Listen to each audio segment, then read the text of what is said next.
D'on naix la idea d'editar el llibre? La idea naix d'una exposició que es va fer l'any 2012, també amb motiu de la Setmana de la Dona, i com les dones van col·laborar molt i van portar moltes fotografies, doncs va néixer la idea de que podíem plasmar-ho en un llibre per a que totes tingueren aquest record i que no es perguera aquesta història.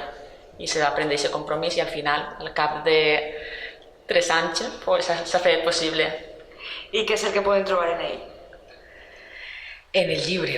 En el llibre podeu fer un passeig per les fotografies de boda des de 1890 a 1970.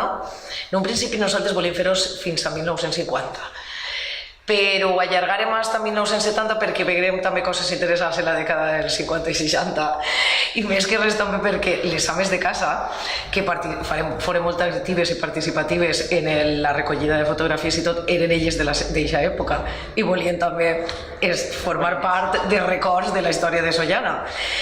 I en el llibre jo crec que podem trobar-nos podem trobar les diferències en els trajes de boda, l'època del negre i l'època del blanc, Les postures del novio i de la nòvia, l'actitud, si estan mirant-se o no estan mirant-se. També podem trobar el poder econòmic i inclús l'època política que estaven visquent aquestes persones, la guerra, la postguerra, la república, se pot trobar moltes coses. I pensem que pots trobar un anàlisi de la xicoteta història sollanera. És que les fotografies de boda formen també part de la història. Mirant fotografies coneixes també un poc més la història. Sí, és patrimoni etnològic. Què li diríeu a la gent per a que es comprarà el llibre? Home, que és molt bonic, és un record molt bonic i que està la il·lusió de moltes persones ahí en aquest llibre, perquè realment, a part dels que l'han maquetat, l'han dissenyat, està la il·lusió de les dones que també participaren en l'exposició.